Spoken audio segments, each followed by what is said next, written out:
Salut les amis, j'espère que vous allez bien. Moi ça va super, j'ai la grande forme. J'ai enfin déniché le meilleur écran gaming pour console à moins de 300 €. Bon, avant de commencer, je compte sur toi pour t'abonner si ce n'est pas déjà fait. Et n'oublie pas d'activer la petite cloche pour ne rien rater. Allez, c'est parti, showtime!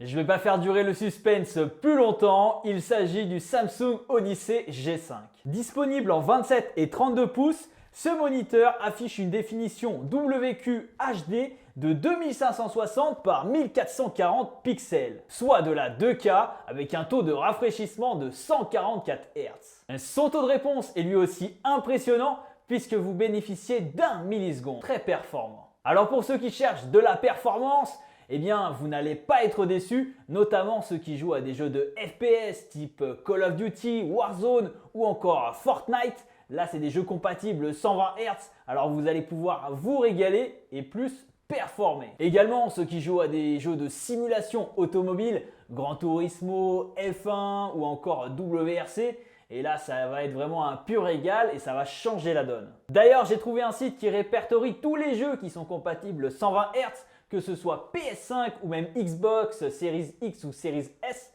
Donc je vous mettrai le lien dans la description de cette vidéo, comme ça vous pourrez aller checker tous les jeux compatibles. C'est sûr qu'avec le 120 Hz, vous allez renier un petit peu sur la qualité d'image, mais finalement sur certains types de jeux, c'est plus intéressant d'avoir de la fluidité que de la qualité. Et vous en pensez quoi? Vous êtes plutôt team fidélité ou team performance? Dites-le moi en commentaire. L'autre point que j'ai trouvé super intéressant sur cet écran, c'est sa courbure 1000R. Celle-ci offre une immersion plus profonde et réaliste en créant une expérience visuelle enveloppante. Cette courbure permet à l'écran de s'adapter naturellement à la forme de l'œil humain, ce qui réduit la distorsion et les effets de parallaxe. Cela se traduit par une expérience de visionnage plus confortable qui minimise la fatigue oculaire. De plus, la courbure 1000R peut également offrir une meilleure perception de la profondeur et de la distance, ce qui peut être particulièrement utile pour les jeux. Les détails situés au bord de l'écran sont également plus visibles, car la courbure permet de réduire les angles morts. Le 1000R change complètement la donne pour les gamers. Avec ce format, vous êtes plus en immersion, vous êtes également plus performant dans les jeux et ça réduit même considérablement la fatigue oculaire. Donc il n'y a que des points positifs à ce format-là. Moi personnellement, je l'ai adopté et je ne pourrais pas revenir en arrière, j'adore. Cet écran offre également du HDR10 et avec les consoles nouvelle génération, c'est tout simplement pépite.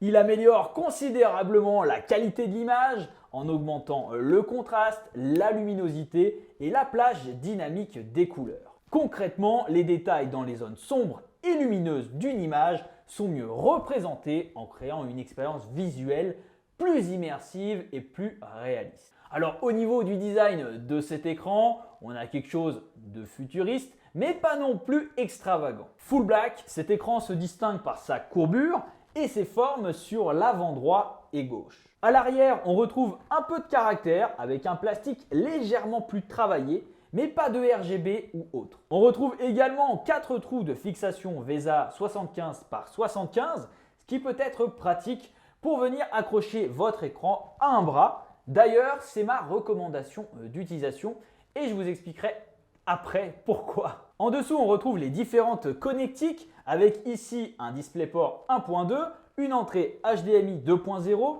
et une prise casque, un port USB et un port pour l'alimentation. A noter que le moniteur n'embarque pas d'enceinte et ça c'est bien dommage, mais par contre j'ai réussi à trouver une petite manipulation des familles. J'ai pu brancher mes enceintes dans la prise casque et le son de ma console de ma PS5 ressortait très bien. Donc si jamais vous avez des enceintes qui traînent dans le coin, vous pouvez toujours les brancher à l'écran pour bénéficier du son. C'est toujours mieux. Bon, le point négatif quand même de ces connectiques à l'arrière, c'est que c'est plutôt limité. On n'a pas grand chose. Il manque pour moi un port HDMI en plus et surtout un port USB-C. Donc c'est vrai que c'est un petit peu dommage. Ils ont vraiment limité, hein. C'est vraiment le minimum syndical. Il faudra faire avec. Maintenant, parlons de son pied, puisque malheureusement, c'est le gros point faible de cet écran. Et oui, vous ne pouvez pas régler la hauteur de cet écran. Et ça, c'est vraiment dommage. Pour le coup, j'ai un autre écran qui coûte un tout petit peu plus cher, mais qui lui est réglable en hauteur. Et c'est quand même clairement beaucoup plus pratique. Là, ça ne sera pas possible. D'où ma remarque précédente en disant qu'il faudrait l'accrocher avec une prise VESA à un support pour mieux gérer justement votre hauteur. Il y a tout de même un seul point positif de ce pied, c'est que vous avez un cache-câble à l'arrière pour faire circuler vos câbles proprement.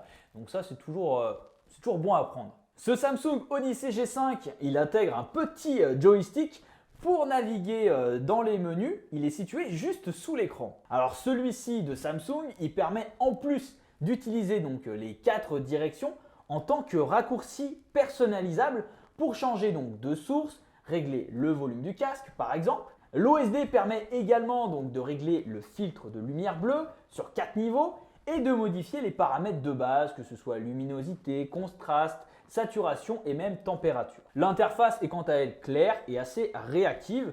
Donc là, j'ai plutôt rien à signaler là-dessus. Ça fait clairement le taf.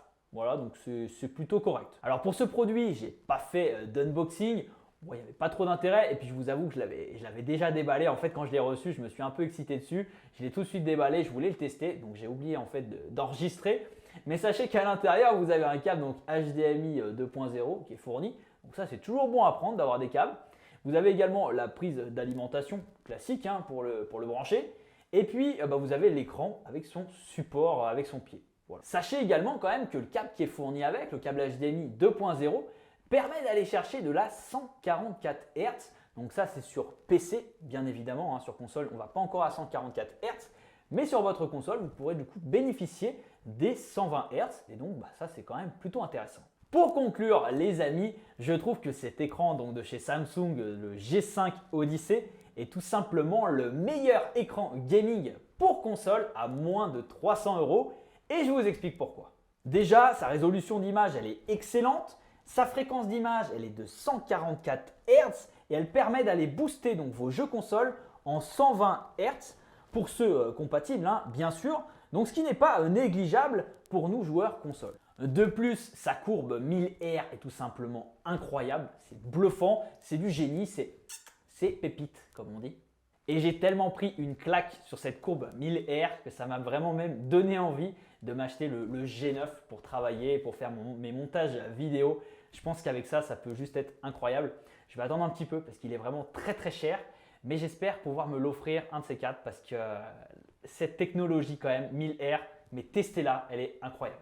Son prix est accessible. Le modèle 27 pouces est dispo aux alentours des 250 € et le 32 pouces, lui, est plutôt proche des 300 €. Bien sûr, à guetter les promotions, mais je vous mettrai quand même dans ma description 2 liens affiliés Amazon sur les meilleurs prix du moment. Donc n'hésitez pas à aller checker. Son défaut, vous l'aurez compris, c'est le pied qui n'est pas réglable en hauteur, malheureusement. Mais bon, il y a quand même une solution, je vous l'ai dit, c'est de l'accrocher à un bras. Et voilà, avec son support VESA à l'arrière, ça ira très très bien. Et en plus de ça, vous gagnerez de la place sur votre bureau. Donc je serai vous, directement, vous commandez l'écran et vous prenez un support en plus. Enfin, vous l'aurez compris, vous cherchez un écran pour votre PS5, pour votre Xbox ou pourquoi pas même pour votre Nintendo Switch, ça peut clairement fonctionner aussi. Eh bien, foncez. Pour moins de 300 €, c'est le meilleur rapport qualité-prix du marché et vous ne serez vraiment pas déçus. Donc n'hésitez pas, faites-vous plaisir. Voilà, cette vidéo est déjà terminée. J'espère qu'elle vous aura plu. Si c'est le cas, n'hésitez pas à me laisser un gros pouce bleu dans la barre des pouces bleus. Vous m'explosez tout ça. Et puis dites-moi en commentaire ce que vous en pensez de cet écran. Voilà, dites-moi et puis on échangera dans les commentaires. Si vous avez des questions supplémentaires, n'hésitez pas à me les poser. J'y répondrai avec un grand plaisir. Sur ce, prenez soin de vous et puis on se donne rendez-vous très très vite pour de nouvelles vidéos. Allez, salut!